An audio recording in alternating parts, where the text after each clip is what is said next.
नमस्कार बच्चों, स्वागत है एक लक्ष्य एग्जाम स्टडी में। तो कैसे हैं बच्चों? अच्छे हैं? मैं भी अच्छा हूं।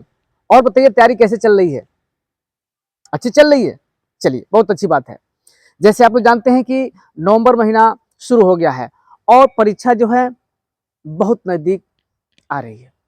तो इसलिए आप जी जान लगाकर एकदम तैयार हो जाइए और एकदम एक सिस्टमेटिक तरीके से प्यारे बच्चों टाइम टेबल बना के घर पे अध्ययन कीजिए। यूट्यूब से पढ़िए, मेरे चैनल से पढ़िए या जिससे भी आपको अच्छा लगे पढ़िए, लेकिन पढ़िए क्योंकि अब समय जो है बहुत करीब आ रही है। तो इसी क्रम में प्यारे बच्चों आज हम केमिस्ट्री के क्लास 12 के केमिस्ट्री के फर्स्ट चैप्टर यानी विलियन का 1 शॉर्ट वीडियो लेकर आए हुए प्यारे बच्चों, जिससे कम समय में आप लोग अधिक से अधिक रिवीजन करके और अच्छे अंक को प्राप्त कर लें। इसी उद्देश्य से हम 1 शॉर्ट वीडियो लेकर आए हैं प्यारे बच्चों, जो बहुत ही परीक्षा के लिए यूजफुल साबित होगा और आप लोग इसको पढ़ करके कम समय में अच्छे अंक प्राप्त कर सकते हैं। चलिए, तो बिना देर लगाए प्यारे बच्चों हम लोग शुरू कर लेते हैं विलियन चैप्टर का 1 शॉर्ट वीडियो बहुत कम समय में। तो चलिए, सबसे पहले हम ये देखेंगे प्यारे बच्चों कि जो विलियन होता है यानी जो सोल्यूशन होता है वो होता क्या है प्यारे बच्चों, किसे कहते हैं।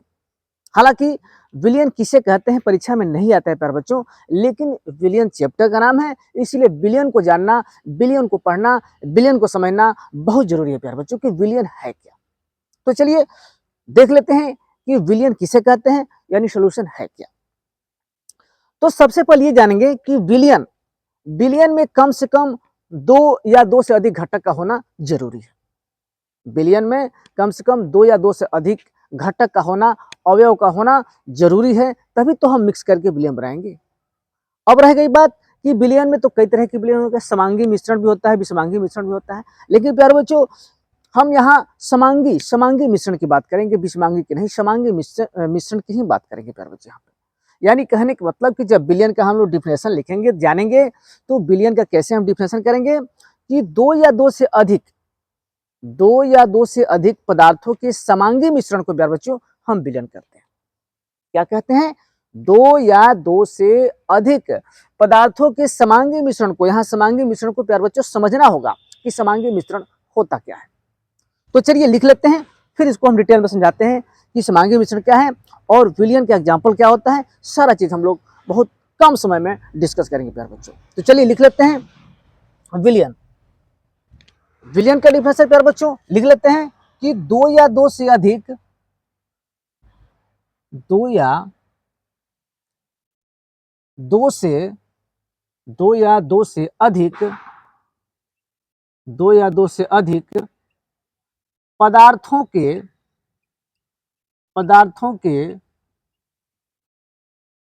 समांगी मिश्रण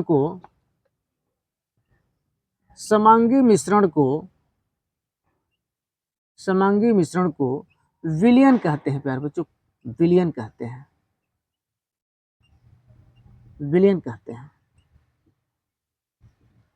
2 या 2 से अधिक पदार्थों के समांगी मिश्रण को क्या कहते हैं प्यारे बच्चों? विलियन कहते हैं। यहाँ समांगी मिश्रण को समझना होगा। समांगी मिश्रण का मतलब यह हुआ कि जब 2 या 2 से अधिक घटक को हम घोल बनाते हैं, तो उसका जो है मिश्रण जो है समान रूप से हो, यानी समान रूप से मिले। यानी कहने का मतलब यह है प्यारे बच्चों कि जैसे यहाँ पे ये एक पात्र है और इस पात्र में हमने जल ले लिया, ये जल ले लिया प्यारे बच्चों। क्या लिया हमने? जल ले लिया। बहुत आसानी तरीके से, रटना नहीं है प्यारे बच्चों, रटना नहीं है, क्योंकि हम रटवाते नहीं है, हम सीधे दिमाग में उतार देते हैं, दिमाग में सीधे उसको हम फिट कर देते हैं प्यारे बच्चों। ये एक क्या है? मतलब जल है, जल। और इसमें हम लोग क्या घोला? इसमें हमने चीनी डाल दिया, चीनी, ये हमने चीनी डाल दिया। यहाँ पे ये चीनी है। क्या है प्यारे बच्चों? ये चीनी है। तो ये जो है चीनी जो है प्यारे बच्चों इस जल में घुल जाएगा और एकदम पूरी तरह से ऐसे घुल जाएगा कि इसमें चीनी जो है दिखाई नहीं देगा, यानी जल के अणुओं में, जल के कणों के आकार का हो जाएगा, इसलिए चीनी के कण जो है दिखाई नहीं देगा प्यारे बच्चों, और वो विलियन बन जाएगा। अब इस विलियन का स्वाद अगर हम चखें, थोड़ा सा चखें या पूरा पी जाए, लेकिन टेस्ट एक ही जैसा लगेगा। ये नहीं कि हम थोड़ा सा लें तो दूसरे टेस्ट लगेगा, और पूरा पिए तो दूसरा टेस्ट लगेगा, ऐसा नहीं है।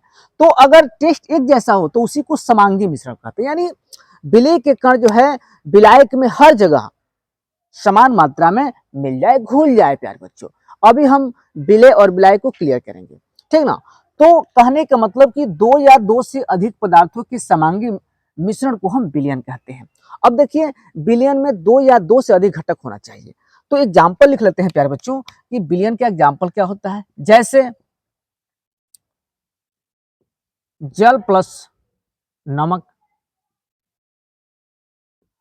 जल प्लस चीनी आदि आदि बहुत सारे एग्जाम्पल हो सकता है, जल प्लस ग्लूकोज इत्यादि सब हो सकता है एग्जाम्पल। अब देखिए इसमें जो है दो घटक है, एक तो जल है, एक तो क्या है प्यारे बच्चों, जल है, और ये जो है चीनी या नमक कुछ भी ले लीजिए, चीनी या नमक कुछ भी ले लीजिए, ये है। तो जो ज्यादा मात्रा में रहता है, यहाँ जल क्या है ज्यादा मात्रा में है, तो ये है प्यारे बच्चों विलायक, ये विलायक है। और जो कम मात्रा में रहता है वो क्या कहलाता है, विलेय कहलाता है प्यारे बच्चों, विलेय कहलाता है, याद रहेगा।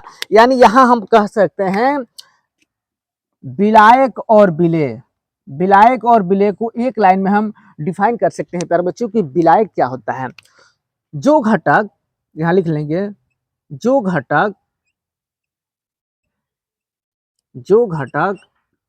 अधिक मात्रा में हो,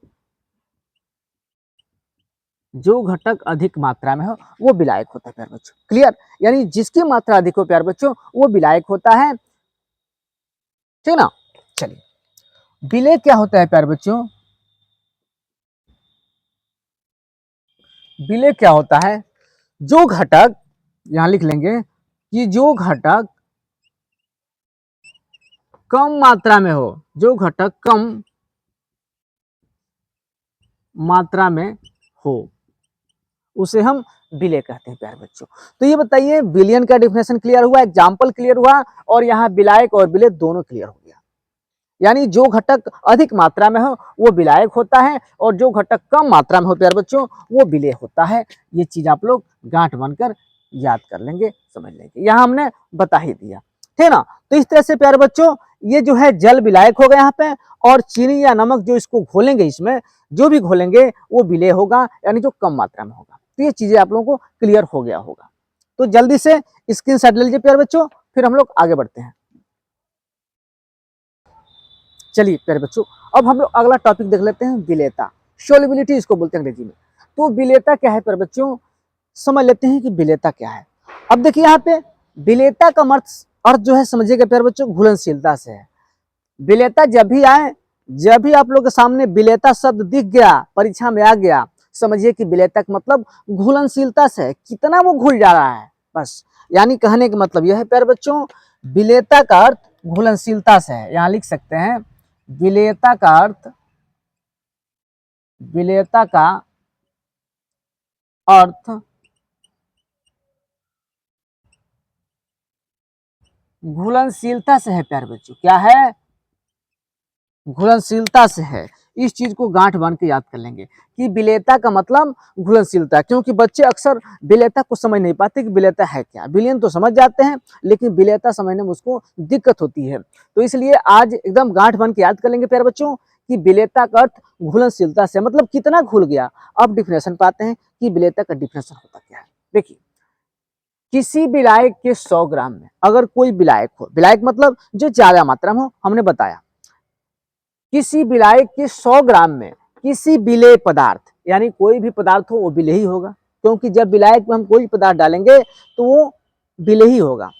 तो किसी विलायक के 100 ग्राम में किसी पदार्थ की जो अधिकतम मात्रा घोली जा सके, माने जो पदार्थ डालेंगे वो अधिकतम मात्रा घुल सके, उसे उस पदार्थ की उस विलायक में विलेयता कहते हैं, यानी सॉल्युबिलिटी कहते हैं। विलेयता का अर्थ प्यारे बच्चों घुलनशीलता से है, क्या है, घुलनशीलता। विलेयता का अर्थ घुलनशीलता है, या विलेयता का अर्थ घुलनशीलता से है। विलेयता का अर्थ प्यारे बच्चों घुलनशीलता से है।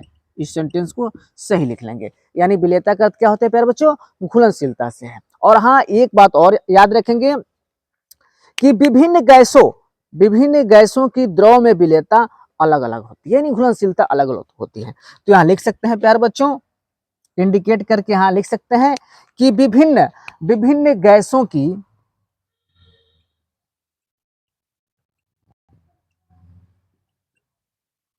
विभिन्न गैसों की द्रव में विलेयता यानी घुलनशीलता अलग अलग होती है। विलेयता अलग अलग होती है, अलग अलग होती है प्यारे बच्चों। क्या होती है? विभिन्न गैसों की द्रव में विलेयता अलग अलग होती है प्यारे बच्चों। इस चीज को भी याद रखेंगे, ठीक ना, क्योंकि विलेयता जो है अलग अलग होती है, एक जैसा नहीं होती है, घुलनशीलता एक जैसा नहीं होती है, जैसे आप लोग जानते भी हैं। तो चलिए इसको स्क्रीनशॉट ले लीजिए, फिर हम लोग आगे बढ़ते हैं। अब प्यारे बच्चों हम लोग बहुत ही अच्छा टॉपिक देख लेते हैं, मोलरता, मोलरिटी। मोलरता जिसको मोलरिटी बोलते हैं प्यारे बच्चों अंग्रेजी में। मोलरता से क्वेश्चन बनता ही बनता है प्यारे बच्चों, या डिफिनेशन से बने या न्यूमेरिकल आए प्यारे बच्चों, इसलिए इसको एकदम एकदम समझ लेना है, रट जाना है, जैसे भी आप लोग को तैयारी करना है कर लेंगे, क्योंकि मोलरता है प्यारे बच्चों एकदम आता ही है, पूछता ही है पहले चैप्टर से, इससे मोलरता से बनता ही बनता है क्वेश्चन, समझ जाइए। इसलिए मोलरता को आप लोग बड़ी बात यहाँ समझ लीजिए। अब देखिए मोलरता क्या है प्यारे बच्चों, जैसे यहाँ आप यहाँ समझ सकते हैं कि मोलरता या मोलरिटी क्या है।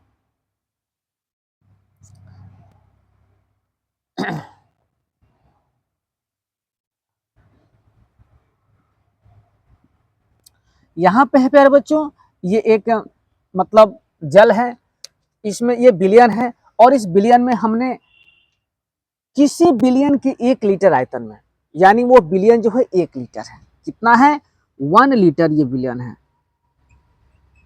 1 लीटर प्यारे बच्चों, ये बिलियन है।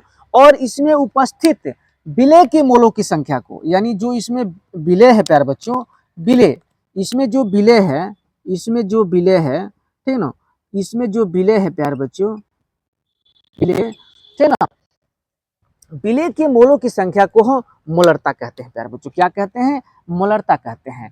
किसी बिलियन के 1 लीटर आयतन में उपस्थित विलेय के मोलों की संख्या को हम मोलरता कहते हैं। फिर से सुन लीजिए, किसी बिलियन के 1 लीटर आयतन में, 1 लीटर की ही बात हो रही है यहाँ पे, किसी बिलियन के 1 लीटर आयतन में उपस्थित विलेय के मोलों की संख्या को हम मोलरता या मोलरिटी कहते हैं, और इसे कैपिटल एम से प्रदर्शित करते हैं प्यारे बच्चों। किससे?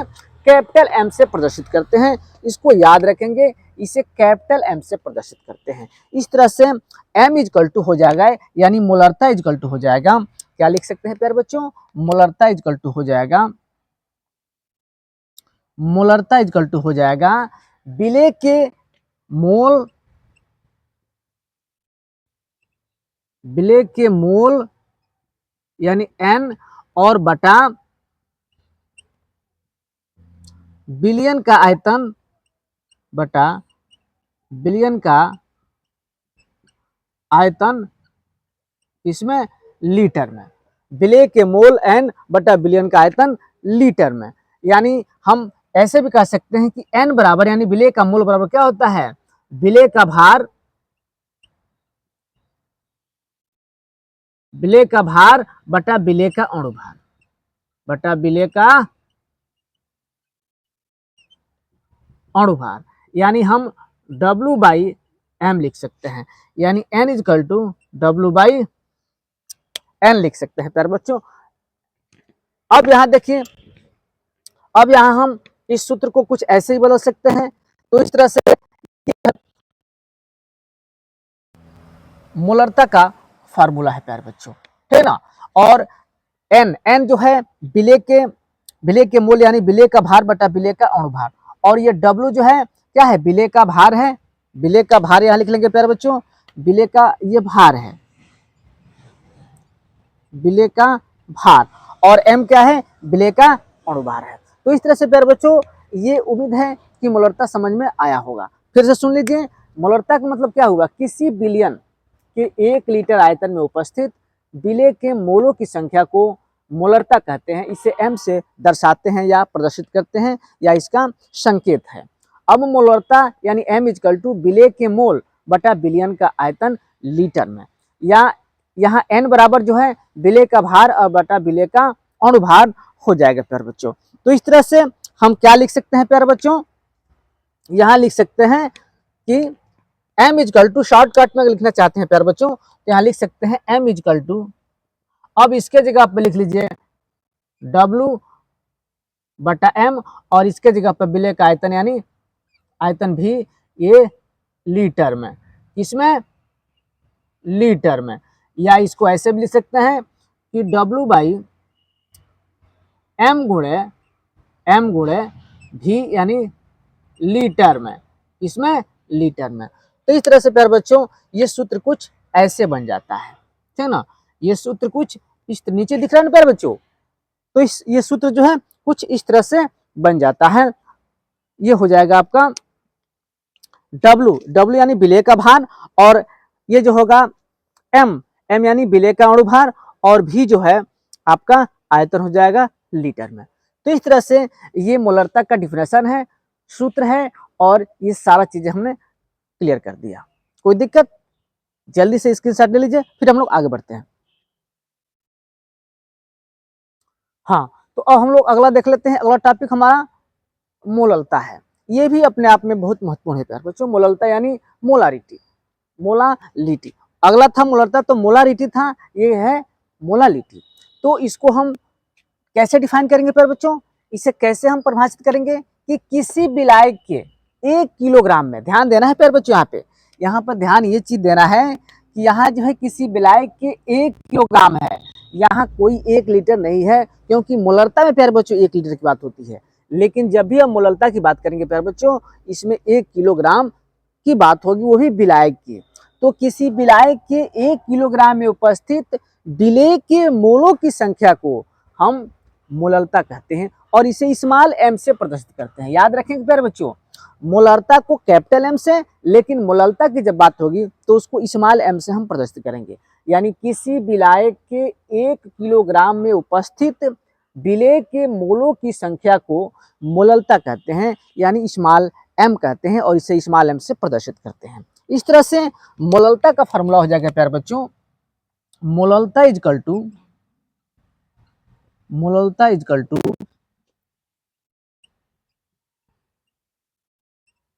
विलेय के मोल यानी n, और बटा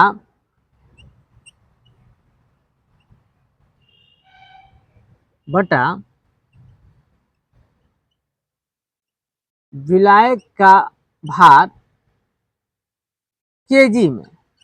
इसमें प्यारे बच्चों केजी में, विलायक का भार किसमें होगा प्यारे बच्चों, केजी में होगा। यानी हम लिख सकते हैं m इजकल टू, अब चूंकि यहाँ थोड़ा सा फिर से हम यहाँ लिख सकते हैं कि n इजकल टू W बटा m, वही चीज है, n इजकल टू W बटा n, यानी W क्या है, विलेय का भार है, और m क्या है, विलेय का अणुभार है, और ये आपका विलायक का भार है।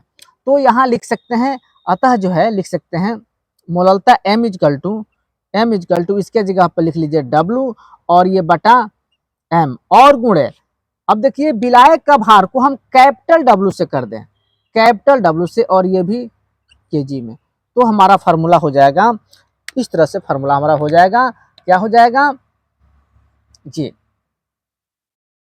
ठीक ना, ये ग्राम में हो जाएगा भार, ये ग्राम में होता है, ठीक, ये ग्राम में हो जाएगा प्यारे बच्चों। तो इस तरह से प्यारे बच्चों ये क्या हो गया, m equal to W GM यानी ग्राम बटा m यानी अणुभार, और बटा इंटू कैपिटल W। अब यहाँ क्लियर कर लेंगे कि स्मॉल w क्या है, कैपिटल W क्या है। यहाँ लिख लीजिए कि स्मॉल w यानी छोटा w क्या होता है, ये विलेय का भार है बाबू, क्या है बाबू, विलेय का भार है, और ये कैपिटल W क्या है, विलायक का भार है प्यारे बच्चों, विलायक का भार है, और m जो है, स्मॉल m जो है विलेय का अणुभार, विलेय का अणुभार। तो इस तरह से आप लोग ये क्लियर कर लेंगे, ठीक है ना, समझ में आया, कोई दिक्कत। कोई दिक्कत नहीं होना चाहिए, ठीक है ना। तो इस तरह से प्यारे बच्चों जल्दी से स्क्रीनशॉट ले लीजिए, फिर हम लोग आगे बढ़ते हैं। हाँ, तो प्यारे बच्चों एक और ही अच्छा और इम्पोर्टेंट टॉपिक देखते हैं, मोल प्रभाज या मोल अंश। मोल प्रभाज भी इसी को बोलते हैं और मोल अंश भी इसी को बोलते हैं, यानी इसका दो नाम है। इसलिए अगर दोनों में से कोई एक नाम आ जाएगा तो कंफ्यूजन नहीं करना है प्यारे बच्चों कि मोल प्रभाज ही मोल अंश ही है, ध्यान रखेंगे। अब देखिए इसमें होता क्या है, अब देखिए किसी घटक का मोल प्रभाज बिलियन में उपस्थित, अब देखिए यहाँ पे बिलियन हम बना लेते हैं प्यारे बच्चों, एक पात्र है और इस पात्र में ये बिलियन है प्यारे बच्चों, ये बिलियन है, क्या है प्यारे बच्चों, ये बिलियन है। और इस बिलियन में दो घटक मान लेते हैं, ठीक ना, इस बिलियन में दो घटक है, कौन कौन है प्यारे बच्चों, एक ए है और एक बी है। ये टोटल जो है आपका बिलियन है और इस बिलियन में दो घटक है। तो ये टोटल इसका जो ए का जो मोल होगा, मोलों की संख्या वो Na होगा और इसका जो होगा प्यारे बच्चों Nb होगा। और टोटल जो होगा वो टोटल जो होगा प्यारे बच्चों ये हो जाएगा टोटल Na प्लस Nb। समझ में आ रहा है कि नहीं प्यारे बच्चों, ये टोटल जो होगा प्यारे बच्चों ये हो जाएगा आपका Na प्लस Nb। तो वही कह रहा है प्यारे बच्चों, यहाँ समझिए किसी घटक का मोल प्रभाज, किसी भी घटक का यानी ए घटक या बी घटक, किसी भी घटक का मोल प्रभाज बिलियन में उपस्थित उस घटक के मोलों की संख्या, या तो ए घटक की मोलों की संख्या या बी घटक के मोलों की संख्या तथा कुल घटक के मोलों, यानी कुल घटक यानी टोटल घटक यही है Na प्लस Nb। तो कुल घटक की मोलों की संख्या के अनुपात को हम मोल प्रभाज कहते हैं, अनुपात के बराबर होता है। यानी इसका मतलब हम क्या लिख सकते हैं प्यारे बच्चों, यहाँ कि बी का मोल प्रभाज बराबर, यहाँ लिखेंगे, यहाँ लिखेंगे बी का मोल प्रभाज बराबर बी के मोलों की संख्या, मोलों की संख्या बटा बटा कुल मोलों की संख्या, बटा कुल मोलों की संख्या। यानी इसको हम लिख सकते हैं ईटा बी, इसको ईटा से प्रदर्शित कर देते, क्या किससे प्रदर्शित करते हैं प्यारे बच्चों, इसको हम ईटा से प्रदर्शित करते हैं, किससे प्रदर्शित करते हैं, है ना, इसको हम ईटा से, एक्स कहिए या ईटा कहिए, बात ही है। तो बी का मोल प्रभाज इक्वल टू हो जाएगा Nb और बटा Na प्लस Nb, ये हो जाएगा बी का मोल प्रभाज। इसी तरह प्यारे बच्चों अगर हम ए का मोल प्रभाज की बात करें तो ए का मोल प्रभाज क्या हो जाएगा, ईटा इक्वल टू Na और बटा Na प्लस Nb। पहले हमने बी का निकाल दिया, इसमें कोई दिक्कत नहीं, ए का भी पहले निकाल सकते हैं, ठीक है ना। तो इस तरह से क्या हो गया प्यारे बच्चों, ये हो गया मोल प्रभाज। समझ में आया कि नहीं, हमने क्या कहा यहाँ पे, ये क्या मोल प्रभाज होता है, मोल अंश होता है किसी घटक की मोल प्रभाज बिलियन में उपस्थित, ये टोटल जो बिलियन है इसमें उपस्थित उस घटक के मोलों की संख्या, या तो ए घटक की बात करें या बी घटक की बात करें, तो मोलों की संख्या और कुल घटक के मोलों की संख्या, यानी जो कुल घटक है ए और प्लस बी यानी Na और Nb इसलिए लिखे हैं कि घटक ए की मोलों की संख्या धन घटक बी के मोलों की संख्या को ही हम तो टोटल घटक मोलों की संख्या बोलेंगे, अनुपात के बराबर होता है। यानी बी के मोल प्रभाज बराबर बी के मोलों की संख्या बटा कुल मोलों की संख्या। यानी इसको हम लिख सकते हैं ईटा बी, यानी मोल प्रभाज को हम ईटा से प्रदर्शित करते हैं, या एक ही समझ लीजिए ईटा बी इक्वल टू Nb, यानी बी के मोलों की संख्या बटा कुल मोलों की संख्या, कुल मोल क्या है Na प्लस Nb, या इसको हम ए का अगर हम मोल प्रभाज निकालें तो ईटा ए इक्वल टू Na बटा Na प्लस Nb। तो ये सारा चीज जो है क्लियर हो गया होगा, जल्दी से स्क्रीनशॉट ले लीजिए, फिर हम लोग आगे बढ़ते हैं। हाँ, तो अब प्यारे बच्चों हम लोग देख लेते हैं हेनरी का नियम। हेनरी का नियम, तो प्यारे बच्चों नियम की बात करें, अगर नियमों में से पूछे तो हेनरी का नियम जब भी पूछेगा प्यारे बच्चों जरूर पूछेगा। नियमों की हम बात करें, जैसे पूरे केमिस्ट्री में जितने भी नियम हैं, अगर नियमों की बात करें तो नियम में पूछेगा प्यारे बच्चों, तो ये नियम जरूर पूछेगा, क्योंकि हर साल हर सेट में हेनरी का नियम जरूर पूछता है, हर सेट में। जैसे आप लोग जानते हैं कि 7 सेट जो बनते हैं प्यारे बच्चों, वो हर सेट में हेनरी का नियम पूछता है। तो देख लेते हैं हेनरी का नियम क्या है। हेनरी के नियम के अनुसार स्थिर ताप पर, यानी जो टेम्परेचर है प्यारे बच्चों वो कांस्टेंट हो, मतलब नियत हो, नियतांक हो, स्थिर ताप पर किसी गैस की द्रव में विलेयता, विलेयता का मतलब हमने पहले ही समझा दिया प्यारे बच्चों कि विलेयता का मतलब घुलनशीलता से यानी सोलबिलिटी से है, ठीक है ना। तो हेनरी के नियम के अनुसार स्थिर ताप पर किसी गैस की द्रव में विलेयता दाब के यानी प्रेशर के समानुपाती होता है, यानी प्रोपोर्शनल टू होता है, यानी m प्रोपोर्शनल टू p या m इक्वल टू के एच इंटू पी, जहाँ के एच क्या है, हेनरी स्थिरांक है, इसी को हेनरी नियतांक बोलते हैं। के एच क्या है प्यारे बच्चों, हेनरी स्थिरांक है। तो लिख लेते हैं, जहाँ m इक्वल टू घुली गैस की मात्रा, घुली गैस की मात्रा है ना, यानी ये सब लिख लीजिएगा, जहां क्या है, जहां m इक्वल टू घुली गैस की मात्रा है, के एच बराबर हेनरी स्थिरांक, क्या है प्यारे बच्चों, हेनरी स्थिरांक है, हेनरी स्थिरांक है। और P क्या है प्यारे बच्चों, तो वो दाब है, क्या है, दाब है प्यारे बच्चों, दाब है। तो इस तरह से हेनरी का नियम ये होता है। अब हेनरी से रिलेटिव और भी कुछ चीज आता है, जैसे हेनरी के सीमाएं, हेनरी के अनुप्रयोग, ठीक है, ये सारा चीज इंपॉर्टेंट है, इन सारी चीज को हम डिस्कस करेंगे, देखेंगे। फिलहाल जो है हेनरी का नियम ये होता है कि स्थिर ताप पर किसी गैस के द्रव में विलेयता दाब के समानुपाती होता है, बिल्कुल आसान है, m प्रोपोर्शनल टू p या m इक्वल, जब प्रोपोर्शनल का चिन्ह हटेगा इक्वल टू आएगा तो वहां एक नियतांक आता है, कांस्टेंट आता है प्यारे बच्चों, ये आप लोग जानते हैं पहले से, तो बराबर हो जाएगा के एच जो है आपका हेनरी नियतांक है, और इंटू पी, और पी जो है क्या है, दाब है। इस तरह से कुछ है ही नहीं प्यारे बच्चों हेनरी का नियम, बस एक लाइन का डिफिनेशन है, उसको दिमाग में फिट कर लीजिए, रट लीजिए, जैसे भी हो याद कर लीजिए, क्योंकि परीक्षा में आने वाला है प्यारे बच्चों, ये निश्चित है। तो जल्दी से लिख लीजिए, फिर हम लोग हेनरी की सीमाएं, अनुप्रयोग, सारा चीज देख लेते हैं। तो अब देख लेते हैं हम लोग प्यारे बच्चों हेनरी के नियम की सीमाएं, कि हेनरी के नियम की सीमाएं क्या है, यानी किसके अंतर्गत ये हेनरी का नियम फॉलो होता है या काम करता है। चलिए, पहला है प्यारे बच्चों, यह नियम केवल आदर्श गैसों के लिए है, यानी हेनरी का जो नियम है प्यारे बच्चों केवल आदर्श गैसों के लिए ही होता है, अन्य गैसों के लिए नहीं होता है प्यारे बच्चों।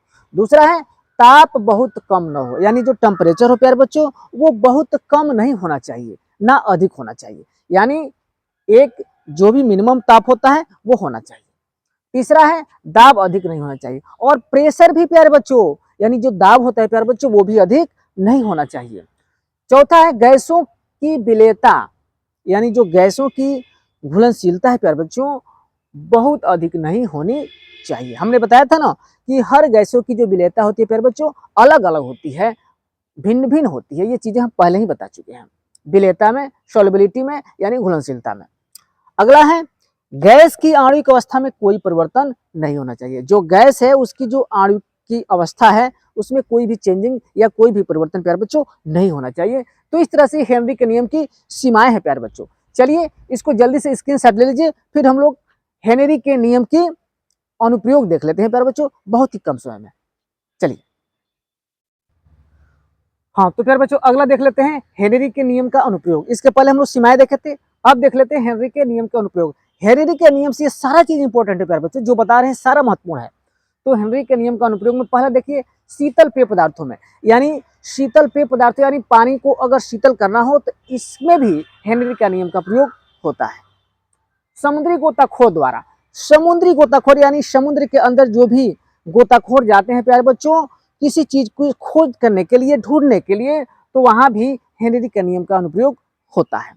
तीसरा है, अधिक ऊंचाई पर ऑक्सीजन टैंक, यानी अधिक ऊंचाई पर जब भी जाते हैं कोई पर्वतारोही, ठीक ना, तो वहां जो है इसका अनुप्रयोग जो है होता है। तो इस तरह से प्यारे बच्चों ये हमने वन शॉर्ट वीडियो में हेनरी के अनुप्रयोग को शॉर्ट में बताया। अगर लॉन्ग क्वेश्चन में आएगा प्यारे बच्चों तो इसको हेडिंग करके आप लोग लिख लेंगे, हमारा वीडियो लॉन्ग वीडियो देखेंगे तो उसमें सब पड़ा हुआ है, उसको जाकर के देख लेंगे। तो इस तरह से हेनरी के नियम का अनुप्रयोग है। जल्दी से स्क्रीनशॉट लीजिए, फिर हम लोग अगले टॉपिक को बढ़ते हैं। हाँ, तो अगला देख लेते हैं हेडिंग प्यारे बच्चों। ये भी एक नियम है, राउल्ट का नियम। जिस तरह से हेनरी का नियम इंपॉर्टेंट है प्यारे बच्चों, उसी तरह पहले चैप्टर में राउल्ट का नियम भी अनुप्रयोग है। नियमों की बात करें तो नियमों में ये भी अपने आप में मायने रखता है, ये भी बहुत ही इंपॉर्टेंट है प्यारे बच्चों परीक्षा की दृष्टि से। तो इसलिए इस नियम को भी भली बात से आप लोग पढ़ लेंगे, देख लेंगे, याद कर लेंगे, दिमाग में सेट कर लेंगे। तो राउल्ट का नियम क्या है? राउल्ट के नियम के अनुसार किसी विलायक में कोई अवाष्पशील विलेय, किसी विलायक में कोई अवाष्पशील विलेय घोलने पर उसके वाष्प दाब में आपेक्षिक अवनमन विलेय के मोल प्रभाज के बराबर होता है प्यारे बच्चों। क्या हमने कहा कि अवाष्पशील विलेय। अब यहां जो है प्यारे बच्चों, अवाष्पशील की हम बात करें,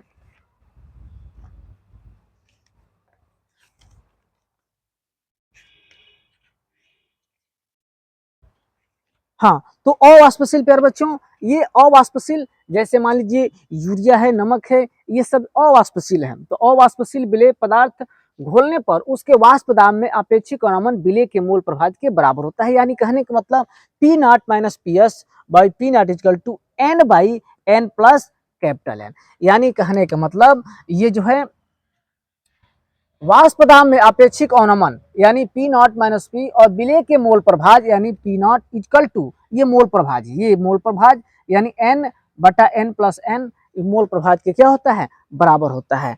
यदि विलयन, यहां थोड़ा सा लिख लेंगे कि यदि विलयन तनु हो, क्या हो प्यारे बच्चों? तनु हो, यानी N is less than N, यानी स्मॉल एन जो है बहुत छोटा है प्यारे बच्चों। क्या है? बहुत छोटा है इस कैपिटल एन से। तो हम लिख सकते हैं, यहाँ क्या लिख सकते हैं कि P naught minus P S by P naught equal to N और बाई कैपिटल एन। अब चूंकि यहाँ लिख सकते हैं कि एन बराबर डब्ल्यू बाई एम स्मॉल और कैपिटल एन बराबर उसी तरह W by capital W by capital M. अब यहाँ लिख दीजिए, तो P naught minus P S equal to P naught equal to इसके जगह पर एन बटा स्मॉल डब्लू और कैपिटल डब्लू बाई स्मॉल। यानी इस तरह से ये हो जाएगा प्यारे बच्चों। क्या हो जाएगा? P naught minus P S by P not नीचे दिख रहा है इजकल टू, ये ऊपर चला जाएगा यानी एन गुणे एम और बटा स्मॉल डब्लू और गुणे ये हो जाएगा आपका कैपिटल डब्लू। ये इस रूप में हो जाएगा प्यारे बच्चों। अगर दिख रहा है तो बताएंगे प्यारे बच्चों, ठीक है ना? दिख रहा है तो हमको बता देंगे, ठीक है ना? इसको ऐसे कर लेंगे, ये देखिए ये ऊपर जाएगा, ठीक है ना, और ये इसके नीचे हो जाएगा। अब यहाँ क्या करेंगे प्यारे बच्चों?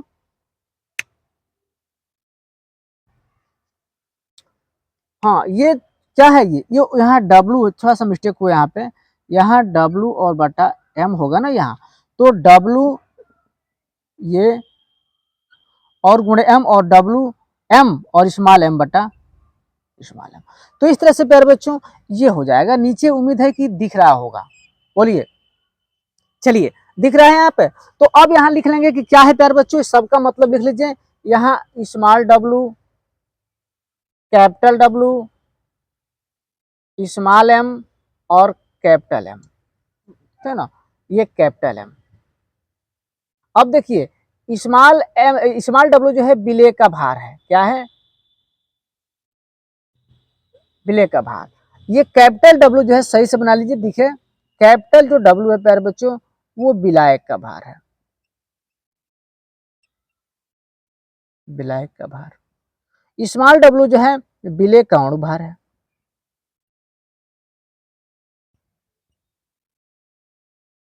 विलेय का अणु भार। और कैपिटल एम जो है वो है विलायक का अणु भार,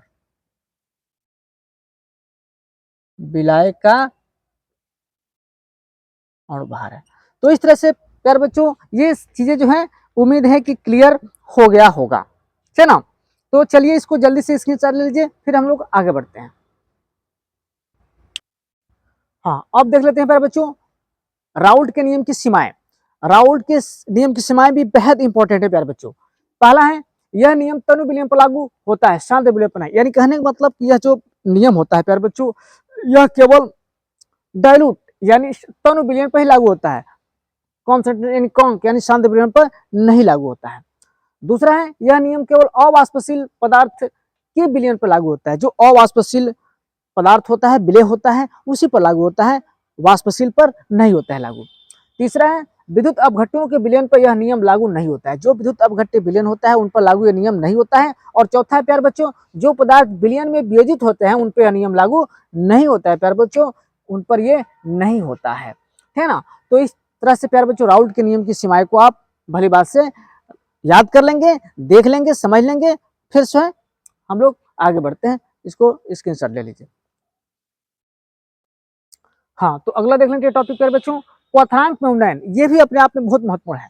क्वथनांक में उन्नयन, उन्नयन का मतलब होता है प्यारे बच्चों वृद्धि, किसी में वृद्धि होना, बढ़ना, वृद्धि होना, यानी बॉइलिंग पॉइंट में वृद्धि होना। अब इसको कैसे हम डिफाइन करेंगे प्यारे बच्चों, किसी विलायक में कोई अवाष्पशील विलेय पदार्थ घोलने पर, अगर कोई विलायक है और उस विलायक में कोई अवाष्पशील विलेय को जब घोलेंगे तो घोलने पर क्वथनांक में जो भी वृद्धि होगी, जो भी बढ़ोतरी होगी, क्वथनांक में जो भी वृद्धि होगी, उस वृद्धि को ही क्वथनांक में उन्नयन कहते हैं प्यारे बच्चों। और इसको हम इसे डेल्टा टीबी से प्रदर्शित करते हैं, डेल्टा टीबी से प्रदर्शित करते हैं प्यारे बच्चों। किससे प्रदर्शित करते हैं? डेल्टा टीबी से। टीबी, बी मतलब बॉइलिंग, टी मतलब टेम्परेचर, यानी इसको डेल्टा टीबी से प्रदर्शित करते हैं। इस तरह से डेल्टा टीबी इक्वल टू हो जाएगा 1000 इंटू के एफ, के एफ यानी मोलर के बी, यहां लिखेंगे के बी, और इंटू आपका क्या हो जाएगा, इंटू आपका हो जाएगा डब्लू और बटा एम और गुणे कैपिटल डब्ल्यू। इस चीज को याद रखेंगे, इस फार्मूले को। क्या होता है प्यारे बच्चों, ये फार्मूला जो होता है ये होता है मोलर अननोन स्थिरांक का। फिर से यहाँ समझ लीजिए, ये ग्राम में होना चाहिए प्यारे बच्चों, ये ग्राम में होना चाहिए, ये देख लेंगे, ये ग्राम में होना चाहिए, इसमें होना चाहिए, ये ग्राम में होना चाहिए। यानी delta TB equal to 1000 into K B plus W into W by M into capital W. अब यहाँ सबका मतलब समझ लीजिए प्यारे बच्चों, यहाँ सबका मतलब समझ लीजिए। ये केबी का मतलब है मोलर उन्नयन स्थिरांक। क्या है? मोलर उन्नयन स्थिरांक। स्मॉल डब्लू प्यारे बच्चों विलेय का भार, विलेय का भार, स्मॉल एम विलेय का अणुभार, विलेय का अणुभार, कैपिटल डब्लू विलायक का अणुभार, विलायक का अणुभार। इस तरह प्यारे बच्चों ये क्वथनांक में उन्नयन है। जल्दी इसका स्क्रीनशॉट ले लीजिए, फिर हम लोग आगे बढ़ते हैं।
तो अब देख लेते हैं प्यारे बच्चों प्रासरण दाब। ये प्रासरण दाब क्या होता है? तो प्रासरण दाब का मतलब ये हुआ कि जब उच्च सांद्रता वाले विलयन पर, जब उच्च सांद्रता वाले विलयन पर लगाया गया वह बाहरी दाब यानी बाह्य दाब, जो विलायक के अणुओं का प्रवाह अर्ध पारगम्य झिल्ली, जो एक मेम्ब्रेन झिल्ली होता, मेम्ब्रेन होता है प्यारे बच्चों, अर्ध पारगम्य झिल्ली द्वारा रोक रोक दे, यानी उसको रोक ले, तो उसे प्रासरण दाब कहते हैं। क्या कहते हैं प्यारे बच्चों? प्रासरण दाब कहते हैं। और इसे पाई से प्रदर्शित करते हैं, इसे पाई या पी से, या पाई या पी से प्रदर्शित करते हैं। प्रासरण दाब को पाई या पी से प्रदर्शित करते हैं। इसे पाई या पी से प्रदर्शित करते हैं प्यारे बच्चों, पाई या पी से प्रदर्शित करते हैं। इस तरह से pi V equal to N R T, या पाई इक्वल टू एन बाटा भी आर टी। अब देखिए प्यारे बच्चों, ये एन बाई, चूंकि यहाँ लिख देंगे N by V equal to होता है सी, तो यहाँ हो जाएगा pi equal to C R T. ये एक फार्मूला जो है ये भी हो गया प्यारे बच्चों। क्या हो गया? एक तो ये है ही, ठीक ना, एक ये भी बन गया। अब यहाँ से थोड़ा सा ये देखेंगे, कहीं कहीं चूंकि C बराबर कहीं यस भी लिख दिया जाता है, तो pi equal to S R T, ठीक ना, ये हो जाता है प्रासरण दाब के लिए फार्मूला, है ना। तो जल्दी से स्क्रीनशॉट ले लीजिए, फिर हम लोग आगे बढ़ते हैं।